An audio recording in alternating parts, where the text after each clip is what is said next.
তো নমস্কার বন্ধুরা, আপনারা দেখছেন মন্ডল সেবা কেন্দ্র ইউটিউব চ্যানেল। তোমরা যারা কিন্তু নতুন ভোটার কার্ডের জন্য আবেদন করতে চান, তারা কীভাবে বাড়িতে বসেই আপনার মোবাইল ফোন থেকে কীভাবে আপনি নতুন ভোটার কার্ডের জন্য আবেদন করতে পারবেন, তার step by step live process কিন্তু এই ভিডিওতে আপনাদের দেখিয়ে দেবো। ঠিক আছে, নতুন ভোটার কার্ডের জন্য কীভাবে আবেদন করবেন, আবেদন করতে কী কী ডকুমেন্টস লাগবে এবং আবেদনের পর রিসিপ্ট কীভাবে ডাউনলোড করবেন, কতদিনে অ্যাপ্রুভ হয়ে যাবে, আবেদনের পর আপনাকে কী করতে হবে, কীভাবে ভেরিফিকেশন করতে হবে, ভেরিফিকেশন হয়ে যাওয়ার পর কতদিনের মধ্যে আপনার কার্ডটা অ্যাপ্রুভ হয়ে যাবে এবং কীভাবে সেই কার্ডটি পাবেন, কীভাবে ভোটার পিভিসি কার্ড পাবেন, সমস্ত স্টেপ বাই স্টেপ এই ভিডিওতে আপনাদের জানিয়ে দেবো। ঠিক আছে, এবং এখন বর্তমানে নতুন ভোটার কার্ডের জন্য আবেদন করতে কোথাও যেতে হবে না, আপনি বাড়িতে বসে আপনার মোবাইল ফোন থেকে আবেদন করতে পারবেন। ঠিক আছে, এর জন্য কিন্তু আবেদন করতে অন্য কোথাও যেতে হবে না, আপনি বাড়িতে বসে আপনার মোবাইল ফোন থেকেই নিজে থেকেই আপনি নতুন ভোটার কার্ডের জন্য আবেদন করতে পারবেন। ঠিক আছে, এটাকে আবেদন করতে খুবই সময় লাগে না, ওই মোটামুটি 5 থেকে 10 মিনিটের মধ্যে কিন্তু আবেদন হয়ে যায়, আবেদন কমপ্লিট হয়ে যায়। তো কীভাবে করবেন তার step by step live process আপনাদের দেখিয়ে দেবো। সেই জন্য ভিডিওটা প্রথম থেকে শেষ পর্যন্ত অবশ্যই দেখবেন মনোযোগ সহকারে, এবং আমাদের চ্যানেলে প্রথমবার ভিজিট করে থাকলে আমাদের চ্যানেলটিকে সাবস্ক্রাইব করে রাখুন এবং পাশে থেকে বেল আইকনটিকে অবশ্যই প্রেস করে রাখুন। তো চলুন আজকে ভিডিওটা শুরু করা যাক। তো সর্বপ্রথম কিন্তু ভোটার কার্ডে এই যে অফিসিয়াল ওয়েবসাইটে চলে আসবেন, এর লিঙ্ক ভিডিও ডেসক্রিপশনে প্রোভাইড করে দেবো, সেখান থেকে ডাইরেক্ট এখানে চলে আসবেন। এখানে চলে আসার পর এখানে দেখতে পাচ্ছেন এখানে voters.eci.gov.in এই অফিসিয়াল ওয়েবসাইটে চলে আসবেন। এবার মেন কথা হলো আপনি মোবাইল থেকে কীভাবে নতুন ভোটার কার্ডের জন্য যারা আবেদন করতে চান তারা সর্বপ্রথম কী করবেন, সর্বপ্রথম দেখতে পাচ্ছেন একটা অপশান দেওয়া আছে লগ ইন বলে, এই লগ ইন অপশানে আপনি ক্লিক করবেন। সবার প্রথম কিন্তু আপনাকে লগ ইন করতে হবে, তারপর আপনি আবেদন করতে পারবেন। তো সেই জন্য যাদের কিন্তু আগে থেকে সাইন আপ হয়েছে তারা কিন্তু সেই মোবাইল নাম্বার দিয়ে লগ ইন করবেন। এবার যদি আপনি নতুন হয়ে থাকেন সেক্ষেত্রে সাইন আপ অপশানে ক্লিক করে এখানে কিন্তু আপনার মোবাইল নাম্বার এবং আপনার বিভিন্ন ডিটেলস দিয়ে কিন্তু আপনাকে এখানে সাইন আপ কিন্তু করে নেবেন। আমার অলরেডি কিন্তু সাইন আপ হয়ে আছে, সেই জন্য লগ ইন করে নেবো। সেই জন্য কিন্তু আমি মোবাইল নাম্বার বসিয়ে ক্যাপচা বসিয়ে রিকোয়েস্ট ওটিপি বাটনে ক্লিক করলাম, তারপরে মোবাইল নাম্বার ওটিপি আসবে, সেই ওটিপিটা বসিয়ে এখানে ভেরিফাই অ্যান্ড লগ ইন অপশানে ক্লিক করে দেওয়ার সঙ্গে সঙ্গে ড্যাশবোর্ডটি কিন্তু এইভাবে ওপেন হয়ে গেল। ঠিক আছে, ড্যাশবোর্ডটি এইভাবে ওপেন হয়ে যাওয়ার পর তারপর আপনি কী করবেন, বর্তমানে কিন্তু এখানে বিভিন্ন রকমের সার্ভিস কিন্তু ইতিমধ্যে অ্যাড করে দেওয়া হয়েছে, বিভিন্ন রকম সার্ভিস রয়েছে, ভোটার কার্ড বিভিন্ন রকম সার্ভিস রয়েছে। এবার যেহেতু আপনি নতুন ভোটার কার্ডের জন্য আবেদন করতে চান সেই জন্য কী করবেন, এখানে দেখতে পাচ্ছেন অপশান রয়েছে যে নিউ ভোটার রেজিস্ট্রেশন। ঠিক আছে, এবার এখানে ফর্ম 6 এই অপশানে ক্লিক করবেন। এই অপশানে ক্লিক করে দেওয়ার সঙ্গে সঙ্গে তারপরে কিন্তু নেক্সট পেজ আপনার সামনে এইভাবে কিন্তু ওপেন হয়ে যাবে। ঠিক আছে, ফর্ম 6 কিন্তু ওপেন হয়ে গেল।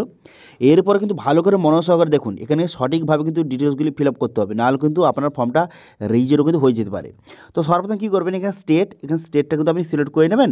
স্টেটটা সিলেক্ট করে নেওয়ার সঙ্গে সঙ্গে তারপর আপনি কী করবেন, ডিস্ট্রিক্ট, এখানে ডিস্ট্রিক্টটা কিন্তু আপনি সঠিকভাবে সিলেক্ট করে নেবেন। এবার স্টেট ডিস্ট্রিক্ট সিলেক্ট হয়ে যাওয়ার পর এবার অ্যাসেম্বলি, এখানে অ্যাসেম্বলিটা অর্থাৎ আপনার বিধানসভা ক্ষেত্রের নামটা এখানে সিলেক্ট করে নেবেন। করে নেওয়ার পর আপনি নিচে আসবেন, নিচে আসার পর এখানে দেখতে পাচ্ছেন নেক্সট বাটন, এই নেক্সট বাটনে কিন্তু আপনি ক্লিক করবেন। ঠিক আছে, এই নেক্সট বাটনে ক্লিক করবেন, কিন্তু তার আগে এখানে দেখতে পাচ্ছেন এখানে বলে দেওয়া হয় যে বর্তমানে কিন্তু আপনি যে অনলাইনে নতুন ভোটার কার্ডের আবেদন করবেন এর জন্য কিন্তু আপনার আধার কার্ডের সঙ্গে মোবাইল নাম্বার লিঙ্ক থাকতে হবে, কারণ শেষে কিন্তু আধার রিজাইন করতে হবে, তো সেই জন্য। তারপর এখানে দেখে নেওয়ার পর তারপরে আপনি নেক্সট বাটনে ক্লিক করবেন। নেক্সট বাটনে ক্লিক করে দেওয়ার সঙ্গে সঙ্গে নেক্সট স্টেপে কিন্তু আপনাকে নিয়ে চলে আসবে। এবারে কিন্তু আপনাকে পার্সোনাল ডিটেলস আপনাকে বসাতে হবে। তো সেই জন্য কী করবেন, প্রথম কিন্তু ফার্স্ট নেম বসিয়ে দেবেন এবং আপনার লাস্ট নেম বসিয়ে দিতে হবে। এবার আপনি যেখানে ইংলিশে আপনার নামটা টাইপ করবেন এখানে নিচে কিন্তু অটোমেটিক বাংলায় চলে আসবে। কীভাবে আপনার দেখে দিচ্ছি একটা এক্সাম্পল হিসেবে, দেখতে পাচ্ছেন এখানে আমি লিখে দিলাম যে ইন্দ্রজিৎ লিখে দিলাম, এখানে দেখতে পাচ্ছেন বাংলায় কিন্তু অটোমেটিক নামটা চলে এলো। এবার যদি বাংলা নামটা ভুল এসে থাকে সেক্ষেত্রে কিবোর্ড অপশান রয়েছে, সেই অপশানে ক্লিক করে আপনি কিন্তু বাংলা নামটা সঠিকভাবে এখানে টাইপ কিন্তু করে নিতে পারেন। ঠিক আছে, তারপর নিচে আসবেন, নিচে আসার পর এরপর কিন্তু দেখুন এখানে কিন্তু বিভিন্ন মানুষের সমস্যা হচ্ছে, যে ফটো আপলোড করতে বিভিন্ন মানুষের সমস্যা হচ্ছে। দেখুন এখানে কিন্তু বলা হয়েছে জেপিজি ফরম্যাটে 2 MBর মধ্যে আপনাকে ফটোটা আপলোড করতে হবে, কিন্তু তার আগে এখানে কিন্তু যে ডেস্কটপ সাইট এটা কিন্তু যাদের অন হয়েছে এটা কিন্তু অবশ্যই অফ করে দেবেন। ঠিক আছে, অফ করে দেওয়ার পর তারপর তো এখানে 2 MBর মধ্যে জেপিজি ফরম্যাটে, পিএনজি ফরম্যাটে নয়, জেপিজি ফরম্যাটে এখানে ফটোটা সঠিকভাবে সিলেক্ট করবেন। এইভাবে সিলেক্ট করে নেওয়ার পর সেভ বাটনে ক্লিক করবেন। সেভ বাটনে ক্লিক করার সঙ্গে দেখতে পাচ্ছেন এখানে হিউম্যান ফেস ডিটেক্টেড সাকসেসফুলি এইভাবে দেখাবে, তারপরে এখানে ওকে করে দেবেন। ওকে করে দেওয়ার সঙ্গে সঙ্গে দেখতে পাচ্ছেন ফটোটা আপলোড হয়ে গেল। তো এইভাবে খুব ইজি প্রসেসের মাধ্যমে ফটোটা আপলোড করতে পারবেন। ঠিক আছে, তারপর আপনি কী করবেন, তারপর ফটো আপলোড হয়ে যাওয়ার পর তারপর নেক্সট বাটনে ক্লিক করবেন। নেক্সট বাটনে ক্লিক করে দেওয়ার সঙ্গে সঙ্গে তারপরে কিন্তু নেক্সট স্টেপে কিন্তু আপনাকে নিয়ে চলে আসবে। তবে এখানে বলে কি, এখানে যে ফটোটা আপনি আপলোড করবেন এর ব্যাকগ্রাউন্ড যেন হোয়াইট হয়, সেখানে এটা কিন্তু এখানে বলে দেওয়া হয়েছে। দেখতে পাচ্ছেন এখানে বলে দেওয়া হয়েছে যে ফটো কিন্তু ব্যাকগ্রাউন্ড যেন হোয়াইট হয়। ঠিক আছে, সেটা খেয়াল রাখতে হবে। তারপর নেক্সট করে দেবেন। নেক্সট করে দেওয়ার সঙ্গে সঙ্গে তারপরে কিন্তু এখানে যে রিলেশান আপনাকে সিলেক্ট করতে হবে। যে আপনি কার রিলেশান এখানে দিতে চান, ঠিক আছে। তো এখান থেকে দেখতে পাচ্ছেন ফাদার রয়েছে, মাদার রয়েছে, হাজব্যান্ড রয়েছে, বিভিন্ন অপশান রয়েছে। এবার কিন্তু আমি ফাদার সিলেক্ট করব, আমি ফাদার ডিটেলস দিতে চাই। তো সেজন্য আমি ফাদার সিলেক্ট করে নেওয়ার পর বাবার নাম এবং লাস্ট নেম বসিয়ে দেবে, ফার্স্ট নেম লাস্ট নেম বসিয়ে দেবেন এবং বাংলায় কিন্তু নামটা অটোমেটিক চলে আসবে। তারপর নেক্সট করে দেবেন। নেক্সট করে দেওয়ার পর তারপরে কিন্তু এখানে দেখতে পাচ্ছেন যে কন্ট্যাক্ট ডিটেলসের এখানে মোবাইল নাম্বার বসাতে হবে, সেই জন্য সেলফ সিলেক্ট করবেন, করে দেওয়ার পর আপনার মোবাইল নাম্বারটা বসিয়ে দেবেন। এবার যদি আপনার কাছে ইমেল আইডি থেকে থাকে সেক্ষেত্রে সেলফ সিলেক্ট করবেন, করে দেওয়ার পর আপনার ইমেল আইডিটা সঠিকভাবে বসিয়ে এখানে কী করবেন, নেক্সট বাটনে ক্লিক করবেন। নেক্সট বাটনে ক্লিক করে দেওয়ার সঙ্গে সঙ্গে তারপর আপনি কী করবেন, তারপরে বলা হয়েছে আধার ডিটেলস আপনাকে বসাতে হবে, সেই জন্য আধার নাম্বার এখানে সিলেক্ট করে নেওয়ার পর আপনার আধার নাম্বারটা এখানে বসিয়ে এখানে নেক্সট বাটনে ক্লিক করবেন। নেক্সট বাটনে ক্লিক করে দেওয়ার সঙ্গে সঙ্গে তারপরে কিন্তু জেন্ডার, এখানে জেন্ডারটা আপনাকে সিলেক্ট করতে হবে, সেই জন্য মেল বা ফিমেল জেন্ডারটা এখান থেকে সিলেক্ট করবেন, করে দেওয়ার পর এখানে নেক্সট বাটনে ক্লিক করবেন। নেক্সট বাটনে ক্লিক করে দেওয়ার সঙ্গে সঙ্গে তারপরে কী করবেন, এখানে ডেট অফ বার্থ, এখানে ডেট অফ বার্থটা সঠিকভাবে সিলেক্ট করে নেবেন, যে আপনার ডেট অফ বার্থটা কত সেটা আপনি সঠিকভাবে এখান থেকে সিলেক্ট করে নেবেন। এবার এখান থেকে আপনি ডেট অফ বার্থ সঠিকভাবে সিলেক্ট করে নেওয়ার পর আমি এক্সাম্পল হিসেবে দেখাচ্ছি, কিন্তু আপনারা আপনার সঠিক ডেট অফ বার্থটা এখান থেকে সিলেক্ট কিন্তু করে নেবেন। করে নেওয়ার পর তারপরে ডেট অফ বার্থ প্রুফ হিসেবে একটি ডকুমেন্টস কিন্তু আপনাকে সিলেক্ট আপলোড করতে হবে, সেই জন্য এখানে প্রুফ অফ ডকুমেন্টস যে ডেট অফ বার্থ ডকুমেন্টস এই অপশানে ক্লিক করে সিলেক্ট ডকুমেন্টস অপশানে ক্লিক করে এখানে বিভিন্ন রকম ডকুমেন্টস রয়েছে। এবার ডেট অফ বার্থ প্রুফ হিসেবে আপনার কাছে কোন ডকুমেন্টস রয়েছে সেটা আপনি এখান থেকে সিলেক্ট করবেন। এবার আপনি আধার কার্ড সিলেক্ট করতে পারেন, যদি আধার কার্ড সিলেক্ট করেন সেক্ষেত্রে এখানে কিন্তু যে পিডিএফ ফরম্যাটে আপনি আধার কার্ডের উভয় পাশটা এখানে সঠিকভাবে আপলোড করে দেবেন, 2 MB মধ্যে আধার কার্ডটি আপলোড করে দেবেন, করে দেওয়ার পর নেক্সট করবেন। নেক্সট করে দেওয়ার পরে এবার কিন্তু আপনাকে অ্যাড্রেস এখানে ফিল আপ করতে হবে। তো সেই জন্য এখানে কী করবেন, এখানে যে আপনার হাউস নম্বর অথবা যে বিল্ডিং নম্বর অথবা অ্যাপার্টমেন্ট নাম্বার এখানে সঠিকভাবে বসিয়ে দেবেন। বসিয়ে দেওয়ার পর এখানে যে স্ট্রিট অথবা লোকালিটি অথবা এখানে রোডের নামটা বসিয়ে দেবেন। বসিয়ে দেওয়ার পর ভিলেজ অথবা টাউনের নামটা বসিয়ে দেবেন, ভিলেজ অথবা টাউনের নামটা বসিয়ে দেওয়ার পর তারপরে পোস্ট অফিসের নামটা বসিয়ে দেবেন। বসিয়ে দেওয়ার পর কী করবেন, এখানে পিনকোডটা বসিয়ে দেবেন। এবার এখানে তাহসিল বা মণ্ডল অর্থাৎ পাড়ার নাম, আপনার পাড়ার নামটা বসিয়ে দেবেন। যেগুলো আপনি ইংলিশে টাইপ করবেন অটোমেটিক কিন্তু বাংলায় চলে আসবে, ঠিক আছে, নিচের ঘরে অটোমেটিক বাংলায় চলে আসবে। তারপরে এখানে কী করবেন, ডিস্ট্রিক্ট সিলেক্ট করবেন। ডিস্ট্রিক্ট সিলেক্ট করে নেওয়ার পর এবার যে আপনি অ্যাড্রেসটা ফিল আপ করলেন, এবার রেসিডেন্ট প্রুফ হিসেবে কোন ডকুমেন্ট সাবমিট করতে চান একটি ডকুমেন্টস কিন্তু আপনাকে আপলোড করতে হবে, সেই জন্য রেসিডেন্ট প্রুফ হিসেবে একটি ডকুমেন্ট সাবমিট করতে হবে। সেই জন্য সিলেক্ট ডকুমেন্ট অপশানে ক্লিক করে এখান থেকেও আপনি আধার কার্ড সিলেক্ট করতে পারেন, বিভিন্ন রকম ডকুমেন্টস রয়েছে। অর্থাৎ মোটামুটি বুঝতে পারছেন যে আপনার আধার কার্ড দিয়ে কিন্তু নতুন ভোটার কার্ডের জন্য আপনি খুব সহজে আবেদন করতে পারবেন। আপনার আধার কার্ড থাকলে আপনি আবেদন হয়ে যাবে। তবে ডকুমেন্টসটা আপলোড হয়ে যাওয়ার পর 2 MB মধ্যে আপলোড হয়ে যাওয়ার পর তবে নেক্সট করবেন। নেক্সট করে দেওয়ার সঙ্গে সঙ্গে এখানে বলা হয়েছে আপনি কি কোনো প্রকারের ডিসেবিলিটি যদি হয়ে থাকে সেক্ষেত্রে আপনি সেটা সিলেক্ট করবেন, যে কী ধরনের ডিসেবিলিটি এবং তার যে সার্টিফিকেট থেকে থাকে সেটা আপনি আপলোড করবেন। অথবা যারা কোনো প্রকারের ডিসেবিলিটি নয় সেটা এই ঘরটা ছেড়ে দেবে। ছেড়ে দেওয়ার পরে নেক্সট বাটনে ক্লিক করবেন। নেক্সট বাটনে ক্লিক করে দেওয়ার পর এবার কিন্তু ফ্যামিলি ডিটেলস আপনাকে বসাতে হবে। তো এখানে ফ্যামিলি মেম্বারের এখানে তার যে আপনারা বর্তমানে যে ফ্যামিলিতে বসবাস করেন সেই ফ্যামিলি মেম্বারের যে কোনো একজনের নাম এবং তার সঙ্গে আপনার কি রিলেশান এবং সঙ্গে তার ভোটার নাম্বার আপনাকে সিলেক্ট করতে হবে। এবার এখানে ফাদার রয়েছে, মাদার রয়েছে, ওয়াইফ রয়েছে, বিভিন্ন রকম অপশান রয়েছে। এবার আপনি যার একজনের ডিটেলস কিন্তু এখান থেকে সিলেক্ট করবেন এবং তার নাম এবং তার ভোটার নাম্বারটা সঠিকভাবে বসিয়ে দেবেন, ঠিক আছে। তো আমি আমার বাবার ডিটেলসটা বসে দিই, সেই জন্য ফাদার সিলেক্ট করে এখানে সমস্ত ডিটেলস বসিয়ে আমি নেক্সট বাটনে ক্লিক করে দেবো। নেক্সট বাটনে ক্লিক করে দেওয়ার পর দেখুন এখানে কিন্তু খুবই গুরুত্বপূর্ণ, এখানে কিন্তু বলে দেওয়া হয়েছে যে ডিক্লারেশন ফর্ম, এখানে কিন্তু আপনার নাম এবং আপনার মোবাইল নাম্বার আপনার অ্যাড্রেস হয়ে গেছে এবং এখানে ফাদার্স নেম আপনার বাবার নামটা দেওয়া রয়েছে।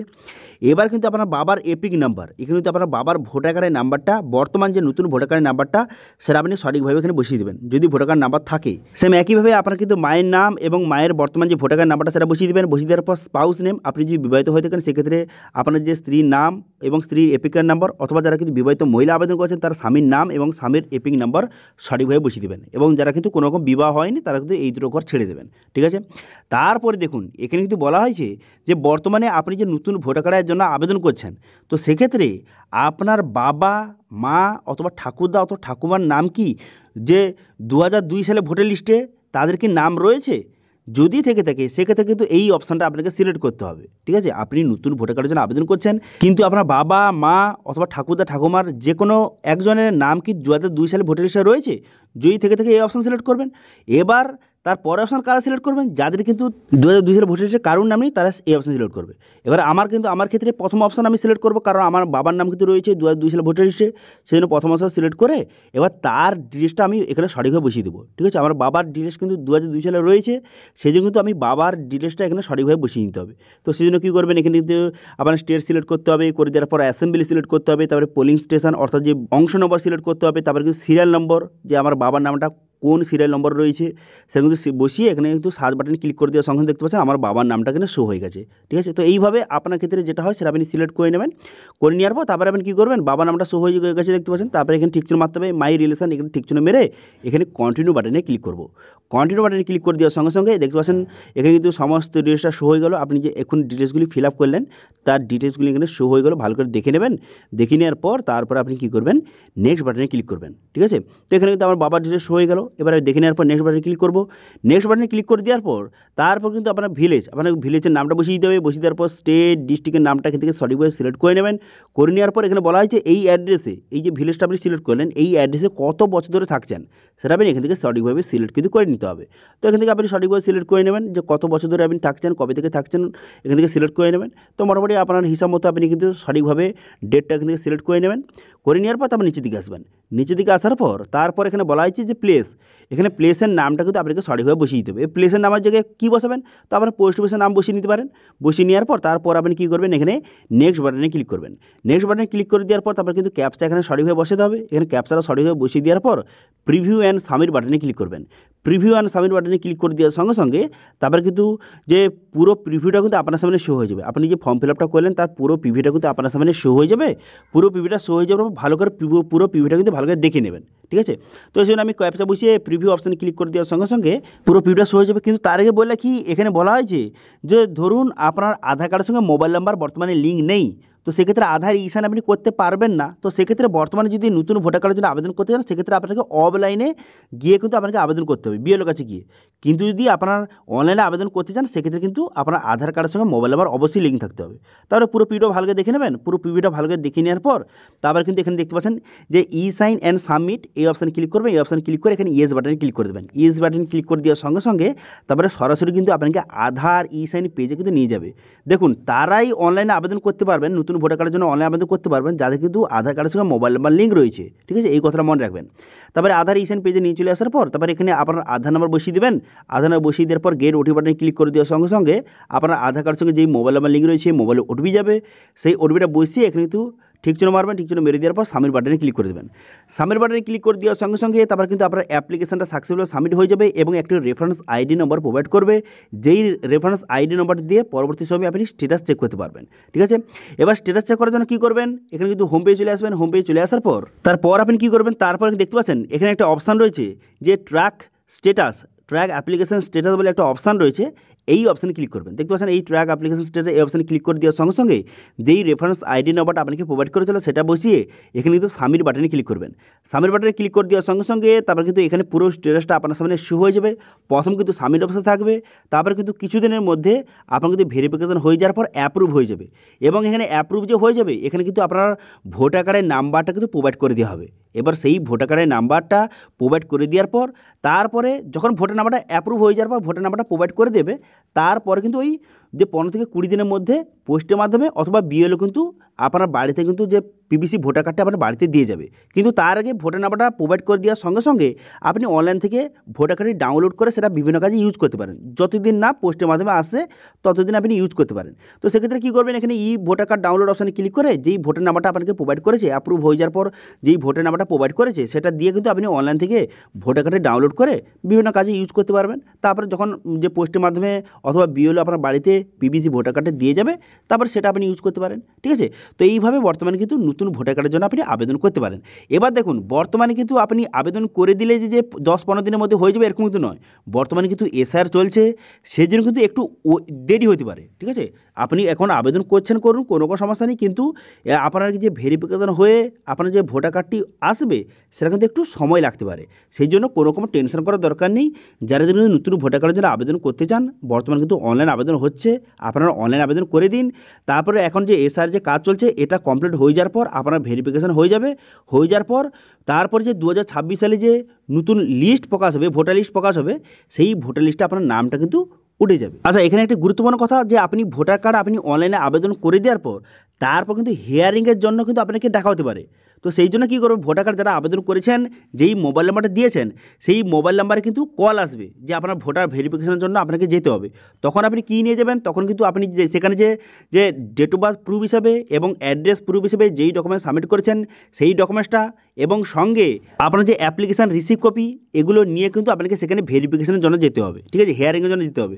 তারপরে সেখানে ডকুমেন্টস ভেরিফিকেশন হয়ে যাওয়ার পর তারপর কিন্তু আপনাকে অ্যাপ্রুভ করে দিতে হবে। অ্যাপ্রুভ তারপরে হয়ে যাওয়ার পর তারপর কিন্তু আপনার যে স্ট্যাটাস চেক করবেন আপনার অ্যাপ্রুভ হয়ে যাবে এবং ভোটার নাম্বার কিন্তু আপনাকে প্রোভাইড করে দেওয়া হবে। তারপরে সেই ভোটার নাম্বার দিয়ে আপনি অনলাইন থেকে ডাউনলোড করে নেবেন এবং সেই অ্যাপ্রুভ হয়ে যাওয়ার পর ওই 15 থেকে 20 দিনের মধ্যে আপনার ভোটার কার্ডটি বাড়িতে কিন্তু চলে আসবে পোস্টের মাধ্যমে অথবা বিএলও কিন্তু দিয়ে যাবে, ঠিক আছে। এইটা হচ্ছে ফুল প্রসেস। তো এইভাবে বর্তমানে যারা নতুন ভোটার কার্ডের জন্য আবেদন করতে চান বর্তমানে এই নতুন নিয়মে এবং নতুন পদ্ধতির মাধ্যমে আপনারা আবেদন করতে পারেন, ঠিক আছে।